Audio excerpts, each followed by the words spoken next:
எலெக்ஷனில் நிற்க மாட்டேன், எதுவும் பண்ண மாட்டேன்றதுக்கு எண்ணத்துக்கு அவதியாக ஒரு கட்சி பேரை சொல்ல வேண்டி கேட்டால் என்ன? அது ஒரு அழுத்தத்தின் காரணமாக அவர் வந்திருக்கார்.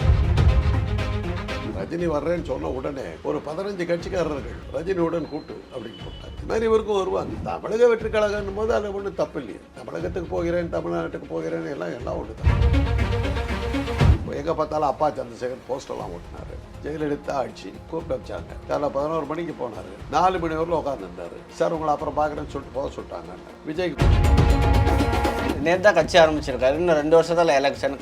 2 வருஷம் ஆட்சியை பிடிக்க முடியும்னு நினைக்கிறீங்களா சார்? அன்றைக்கும் மக்கள் சேவையெல்லாம் பண்ணிட்டு இருந்தார். அரசியலுக்கு ஒரு நினச்சி தான் அன்றைக்கி வந்துருக்கலாம். இன்றைக்கி எப்படி தெரியுது அவருக்கு? ரஜினிக்கு இல்லாத தைரியம் வந்து விஜய்க்கு இருக்குது. அதனால் ரஜினியை விட விஜய் தான் பெஸ்ட்டுன்ற மாதிரி ஒரு கருத்து போயிட்டு. தைரியம்னு சொல்கிறத விட கட்டாயம்னு ஒன்று சொல்லலாம். ஒரு விஷயம் புரியுது, விஜயனுடைய சினிமா உலகம் ஏதோ சிக்கல் இருக்குது. அதனுடைய விளைவு தான் சார். இப்போ 2026 விஜய் முதலமைச்சர் ஆவார மாட்டார் சார். உங்களுக்கு என்ன சார் தோணுது?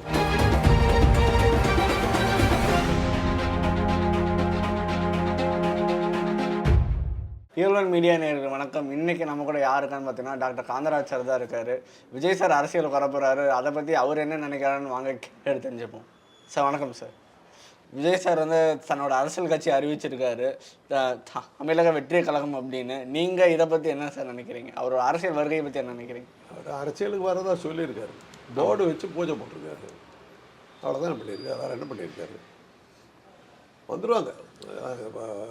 நீங்கள் இப்படி டெய்லி போட்டிங்கன்னாக்கா இதுக்குன்னு ஒரு செட்டு இருக்குது நம்ம ஊரில். இப்போ தமிழறிமணியன் இந்த மாதிரி ஆளுங்கள்லாம் இருக்காங்க. அவங்களாம் வந்து கரெக்டாக வந்துடுவாங்க. அந்த டைம் கரெக்டாக வந்து சேர்ந்துருவாங்க, கட்சிக்கு சேர்ந்துருவாங்க. அப்புறம் கூட்டணியெலாம் பேச ஆரம்பிச்சிருவாங்க. அவங்க கட்சி ஆரம்பிக்கிறதுக்கு முன்னாடியா ரஜினி வர்றேன்னு சொன்ன உடனே ஒரு 15 கட்சிக்காரர்கள் லெட்டர் பேடு கட்சிங்க ரஜினியுடன் கூட்டு அப்படின்னு போட்டாங்க. இது மாதிரி இவருக்கும் வருவாங்க. நிறையா வருவாங்க. நம்ம ஊரை பொறுத்தவரைக்கும் சினிமாக்காரர் ஒருத்தர் வந்தார்னா அவரை சிக்கிக்கிட்டு அதில் எவ்வளோ தூரத்துக்கு நம்ம வளர்த்துக்க முடியுமோ அதை வச்சு அந்த விளம்பரத்தை வச்சு நம்மளை வளர்த்திக்கலாங்கிற ஒரு கூட்டம் எப்போவுமே உண்டு. எங்கள் காலத்தில் ஒருத்தர் இருந்தார், கடலோசை காதர். யார் கட்சி ஆரம்பித்தாலும் சேர்ந்துருவார். கட்சி ஆரம்பித்த மறுநாள் கடலோசை காதர் இணைந்தார் அப்படின்னு வரும். இப்போ அவர் காண என்னான்னு தெரியல. அது மாதிரி இப்போ தமிழறிமணின்னு இந்த மாதிரி ஆளுங்கள்லாம் இருக்காங்க. ஒரு கட்சி யார் ஆரம்பித்தாலும் உடனே போய் சேருவாங்க. அவரை வந்து ஆலோசகராக போடுவாங்க. இன்றைக்கே வந்துருச்சு எனக்கு. இந்த தமிழறிமணின்னு பார்த்தாரா இல்லையான்னு தெரியலையே அப்படின்னு. அது மாதிரி வரும். அவர் போர்டு பேர் வச்சுருக்கார். மற்றபடி அவர் ஒன்றும் அரசியலுக்கு வந்த மாதிரி ஒன்றும் தெரியலையே. Okay sir. அந்த நேம் பற்றி என்ன சொன்னீங்க? ஃபஸ்ட்டு அந்த தமிழக வெற்றி கழகம் நிறைய பேர் என்ன சொல்கிறாங்கன்னா தமிழகம்னு வைக்கக்கூடாது, தமிழ்நாட்டு வெற்றி கழகம் தான் வைக்கணும். ஏன்னா ஒரு தடவை ஆளுநர் வந்து தமிழ்நாடு இருக்கக்கூடாது தமிழகம்னு சொன்னப்போ தான் நம்ம எல்லாருமே ரொம்ப கோவப்பட்டு கொந்தளிச்சோம். ஒரு ஆளுநர் எப்படி நேம் மாற்றலாம், எங்கள் ஊர் தமிழ்நாடு தான் அப்படின்னு சொன்னாங்க. இப்போ விஜய் பார்த்தீங்கன்னா தமிழக வெற்றி கழகம்னு வச்சுருக்காரு. இந்த நேம் பற்றி என்ன நினைக்கிறீங்க சார்? அட்ராக்டிவாக இருக்காங்க? இல்லை ஒன்றும் இல்லையே. பார்த்தா தமிழகம்ங்கிறது நமக்கு இருக்கிற பேர் தான். அது அதாவது சென்னை மாநிலத்துக்கு தமிழ்நாடுன்னு பேர் வைக்கிறதா தமிழகம்னு பேர் வைக்கிறதான்னும் போது ரெண்டுலேயும் எதை வேணாலும் வைக்கலாம்னு சொல்லிட்டு கடைசியாக தமிழ்நாடுன்னு தேர்ந்தெடுத்தோம். தமிழ்நாடு தமிழருக்குரிய நாடு, அதனால் தமிழ்நாடு. தமிழகம்னா தமிழ் நெஞ்சு. தமிழ்நாடுன்னு போது தமிழர் வாழுகின்ற நாடு. அதனால் தமிழ்நாடுன்னு வைக்கிறது பெட்டர். இதை சொன்னது யார் தெரியுங்களா? ராஜாஜி சொன்னார். ஓகே, தமிழ்நாடுன்னு வைங்க அப்படின்னு சொன்னார். அப்படி தான் அந்த பேர் வந்து. அதனால் தமிழக வெற்றி கழகம்னும் போது அது ஒன்றும் தப்பு இல்லையே. தமிழகத்துக்கு போகிறேன், தமிழ்நாட்டுக்கு போகிறேன், எல்லாம் ஒன்று தான். அது ரெண்டும் ஒன்று. தேர்தலில் இப்போ வர தேர்தலில் நிற்க போகிறதில்ல, யாருக்கும் ஆதரவும் இல்லை அப்படின்போது சும்மா பேர் வச்சதை தவிர வேறு எந்த வேலையும் அவர் செஞ்சு மாதிரி தெரியும் சார். அவர் என்ன சொல்லியிருக்காருன்னா, பாராளுமன்ற எலெக்ஷனில் நான் போட்டி போடல, சட்டமன்ற 2024 தான் வரேன்னு சொல்கிறார். ஏன் பாராளுமன்றத்தில் சட்டமன்றத்தில் வர்றார் சார்? அது தயாராகணும். ஓ, அது ஒரு அழுத்தத்தின் காரணமாக அவர் வந்திருக்கார். அது என்ன அழுத்தமாக இருக்கும் சார்? ஏதோ ஒரு அழுத்தம். இல்லாட்டி போனால் எலெக்ஷனில் நிற்க மாட்டேன், எதுவும் பண்ண மாட்டேன்றதுக்கு எண்ணத்துக்கு அவதியாக ஒரு கட்சி பேரை சொல்ல வேண்டி கேட்டால் என்ன இருக்குது? யோசிச்சு பார்த்தீங்கன்னா ரஜினிகாந்த் அதே தான் பண்ணார். குருமூர்த்திங்கிற ஒரு ஆசாமி வந்து ரஜினி அரசியலுக்கு வருவார், நான் சொன்னது தான், என் பேச்சை அவர் மீற மாட்டார், நான் கிழித்த கோட்டை தாண்ட மாட்டார்லாம் ஒரு ஆள் அந்த ஆள் விட்டு ஆட்டிக்கிட்டு போயிட்டே இருந்தார். அவர் கொஞ்சம் பெரிய ஆளுங்களுக்கெல்லாம் ஆடிட்டராக இருக்கு. அவர் என்னத்துக்கிட்ட அவன் சொல்லிட்டு உடனே ரஜினி அமைப்பு செயலாளர், பரப்பு செயலாளர், அந்த வரிசையாக போடுவாங்க இல்லையா, துணை பூஜை எல்லாம் போட்டு தள்ளிட்டார். தள்ளிட்ட உடனே ஒரு கூட்டம் அப்படியே கவகவகவன்னு வந்து நின்றுச்சு. நான் ரஜினியோட கூட்டம் ஒரு படப்பிடிப்பில் வந்து உடம்பு செல்லாம் படுத்தாருனாங்க. வந்து ஹாஸ்பிட்டலில் அங்கேயே அட்மிட் ஆனார்னாங்க, படப்பிடிப்பு ரத்து. அப்புறம் இங்கே வந்து ஹாஸ்பிட்டலில் போட்டாங்க. கொரோனாவில் கடுமையாக பாதிக்கப்பட்டிருக்கா, உயிருக்கு போராடுகிறாங்களே செய்தி போட்டாங்க. அப்புறம் வந்தார். அரசியல்லாம் என்னால் முடியாது, என் உடம்பு சரியில்லைன்னு போயிட்டார். முடிஞ்சு போச்சு. இப்போ விஜய் மாத்திரம் என்ன, அவங்க அப்பா கட்சியை ஆரம்பித்தார். அப்பா சந்திரசேகர்னு பேர் வச்சுக்கிட்டு கட்சியை ஆரம்பித்தார். ஒரு அம்பாசிடர்காரர் 20 அம்பாசிடர்கார் பின்தொடர அவர் பெரிய ஊர்வலமெல்லாம் போயிட்டு இருந்தார். பெரிய கட்சியெல்லாம் நடத்திக்கிட்டு இருந்தார்.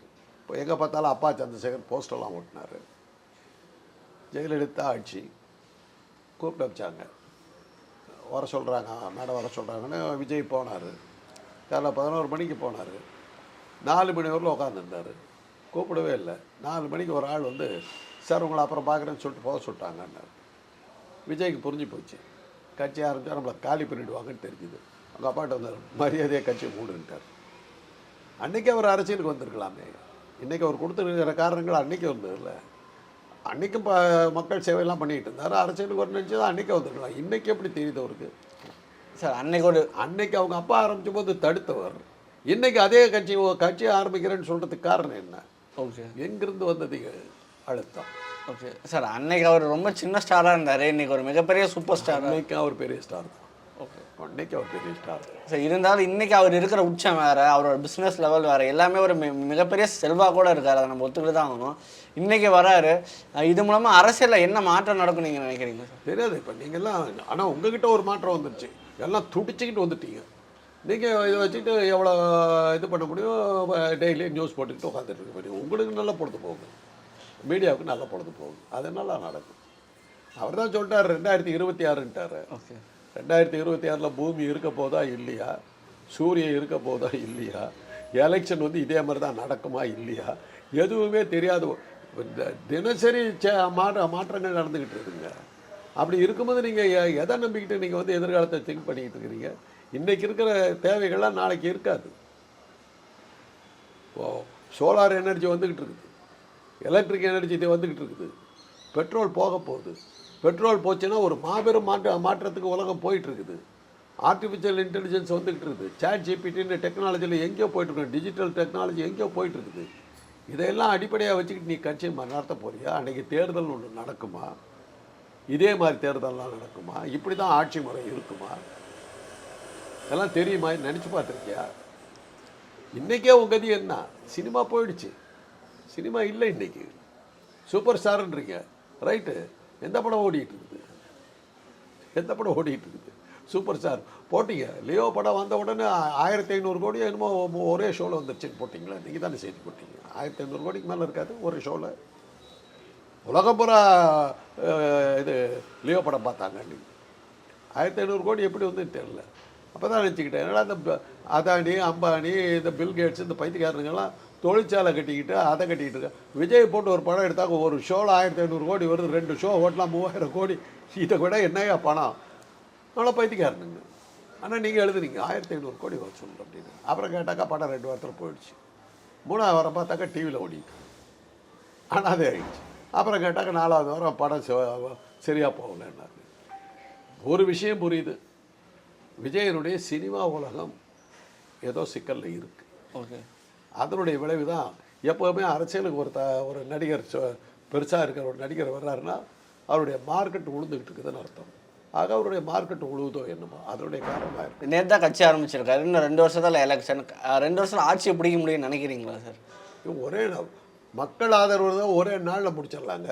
அதை நிரூபித்து காட்டின ஒரே ஆள் தான் உலகத்திலேயே, என்டி ராமராவ். என்டி ராமராவ் ஒருத்தர் தான் சினிமாவில் நடிகராக இருந்துக்கிட்டு அப்படியே அரசியலுக்கு இன்றைக்கி. நேற்று சினிமா நடிகர், அவர் படங்கள் விழுவ ஆரம்பிச்சிருச்சு, மறுநாள் கட்சி ஆரம்பிக்கிறார். அதுக்கு 3ஆவது மாதம் முதலமைச்சர். அவர் ஒருத்தர் தான் சினிமாவிலேருந்து அரசியலுக்கு நேரடியாக வந்தவர். எம்ஜிஆர்லாம் நீங்கள் அப்படி எடுக்க முடியாது. எம்ஜிஆர் ஒரு அரசியல் கட்சியில் பொருளாளர்களாக இருந்தவர், அரசியல்வாதி. அவர் சினிமா நடிகராக இருந்தார், அவ்வளோதான். அதே மாதிரி இப்போ ஜெயலலிதா வந்து நடிகை நீங்கள் எடுக்கவே முடியாது. அவங்க நடிப்பு தொழிலாக விட்டு காலாவதி ஆனதுக்கு பிறகு எம்ஜிஆரினுடைய அறிமுகத்தில் தான் மறுபடியும் வந்தாங்க. அது அரசியல்வாதியாக தான் வந்தாங்க. அவங்க நடிப்புனால வரல. எவ்வளோ பேர் இருந்தாங்க, காணாமட்டாங்க. சிரஞ்சீவி ஆசியாவினுடைய நம்பர் 1 வருமானம் வாங்கிட்டு இருந்தவர், ஹையஸ்ட் பெய்டு ஆக்டர் இன் ஏஷியா. சிரஞ்சீவி கட்சி ஆரம்பித்தார், காங்கிரஸோடு சேர்ந்தார், மந்திரி ஆனார். எங்கே தேடி தேடி பார்க்குறேன், சினிமாவிலையும் காணும், அரசியல்லையும் காணும். பவன் கல்யாண் சினிமாவிலையும் காணும், அரசியல்லையும் காணும். கன்னட நடிகர் ராஜ்குமார் அவரை தொட்டு பார்க்க முடியாது. கட்சி ஆரம்பித்தார், ஒரு சின்ன ஒரு சீண்டல் ஒன்று இந்திரா காந்தி கிட்ட இருந்து வந்தது, எல்லாம் இழுத்து மூடிட்டு போயிட்டார். அமிதாப் பச்சன் ஒரு தடவை எம்பி ஆனார், அதோட காணாமல் போயிட்டார், ஓடிட்டார். அவங்க மனைவியை ராஜ்யசபா காமிச்சிட்டார். இன்றைக்கி வந்து தன்னை பாதுகாத்துக்கிறதுக்காக காங்கிரஸ் கூப்பிட்டு பாஜகவில் உட்காந்துக்கிட்டு இருக்காரு. பெரிய பொறுப்புகளுக்கு வரல. இவ்வளோ பேர் காணாமல் போயிருக்கிறாங்க. நம்ம ஊரில் பாக்கியராஜ், டி ராஜேந்தர் எல்லாம் ஆரம்பித்தாங்க, காணாமல் போயிட்டாங்க. டி ராஜேந்தரும் இவரை விஜயகாந்த் எல்லாம் ஆளுக்கு ஒரு தடவை எம்எல்ஏவாக இருந்துட்டு ஒரு பதவி வாங்கிட்டு டி ராஜேந்தரும் எம்எல்ஏவாக இருந்துட்டு போனார். விஜயகாந்த் வந்து எம்எல்ஏவாக இருந்துட்டு ஒரு எதிர்கட்சி தலைவர், ஒரு பெரிய கட்சி ஒன்று ஆரம்பித்தார், மக்கள் நல கூட்டணி வச்சார். மக்கள் நல கூட்டணி அது மாதிரி ஒன்று வச்சார். என்னாச்சு, ஒரு சீட்டு கூட ஜெயிக்கல, அவரே தோத்தார். அதோட அவருடைய அரசியல் சகலம் சினிமா சகலமும் போச்சு. ஒருவேளை இவருக்கு அந்த விஜய்க்கு அவருடைய படங்கள் விழுவுற நேரத்தில் நம்ம வந்து அரசியலுக்கு வந்துட்டு அதான் சேஃப்னு நினச்சி வர்றாரு. பார்த்தோன்னா 25 வயசுலேருந்து 35 வயசுக்குள்ளே இருக்கிறவங்களுக்கு சப்போர்ட் அவருக்கு ரொம்ப அதிகமாக இருக்குது. ஸோ இவங்களோட வாக்குகள் எண்ணிக்கையை டார்கெட் பண்ணி அவர் வந்திருப்பாருன்னு நினைக்கிறீங்களா? 25 வயசு இருக்கவங்க தான் அவரை பார்ப்பாங்க, படம் பார்ப்பாங்க. அந்த இளைஞர்கள் தான் பார்ப்பாங்க. அவங்க எவ்வளோ பேர் அதை படம் பார்க்குற அத்தனை பேரும் வந்து ஓட்டு போடுவாங்கன்னு எப்படி சொல்கிறீங்க நீங்கள்? அத்தனை பேரும் அவருக்கு ஓட்டு போட்டுருவாங்களா? அதே இளைஞர்கள் தானே மற்ற படங்களையும் பார்க்குறாங்க. ஜெயிலர் படத்தையும் அவங்க தானே பார்த்தாங்க. அவங்க தானே விஜய் சேதுபதி படத்தையும் பார்க்குறாங்க. ஆனால் அவங்க யாருக்கு ஓட்டு போடுவாங்கன்னு எப்படி தெரியும் உங்களுக்கு? இவங்களுக்கு தான் போட்டு அவங்க அதை கட்டாயமா கேட்டால் யார் கேட்டாலும் 1.5 கோடி பேர் உறுப்பினர்கள்ங்கிறாங்க. எனக்கு அதுதான் புரிய மாட்டேன். அது என்ன இந்த 1.5 கோடின்னு ஒரு நம்பர்? அதிமுக எடப்பாடி பழனிசாமி பின்னால் 1.5 கோடி பேர் இருக்காங்கங்கிறாங்க. ஒவ்வொரு கட்சியும் சொல்கிறத பார்த்தா தமிழ்நாட்டினுடைய ஜனத்தொகை எனக்கு இவங்க போட்டிருக்கலாம் கணக்கு போட்டு பார்த்தாக்கா 18 கோடியோ 19 கோடியோ வருது. ஓகே, புரியல. ஸோ ஓகே சார், இன்னொரு கேள்வி இருக்குது. இப்போ ரஜினி சார் வந்து கட்சி ஆரம்பிக்க சொன்னார், பட் ஆரம்பிக்கலை. பட் ஆனால் அவருக்கு பின்னாடி வந்து விஜய் சார் ஆரம்பிச்சிட்டாரு. இப்போ ரஜினி சார் சூப்பர் ஸ்டார் படத்தையே விஜய்க்கு விட்டு கொடுக்க முடியல. அப்படி இருக்கிறப்ப இப்போ வந்து விஜய் அவர்கள் வந்து கட்சி ஆரம்பிச்சிட்டாரு. இது ஆக்டர் ரஜினிக்கு எப்படி இருக்கும்னு நினைக்கிறீங்க? ஒரு அவமானமாக இருக்குமா இல்லை பொறாமையாக இருக்குமா? ரொம்ப இருக்குது. எம்ஜிஆர் கட்சி ஆரம்பிச்சிங்க, சிவாஜி தற்கொலை பண்ணிட்டாரா? புரியலையே. அவர் ஆரம்பித்தார், விட்டுட்டு போயிட்டார். இவர் விஜயகாந்த் அதே சமயத்தில் அவர் ரஜினி இருந்தபோது தானே ரஜினி அரசியலுக்கு வர்ற நேரத்தில் தானே விஜயகாந்த் வந்து சக்ஸஸே ஆனார். சக்ஸஸாக எம்எல்ஏ ஆனார். ரஜினியால் நிற்க முடியல, வரல. அவர் பல காரணங்களால் அவர் அரசியல் எப்படின்னு அவருக்கு புரிஞ்சிருந்தது.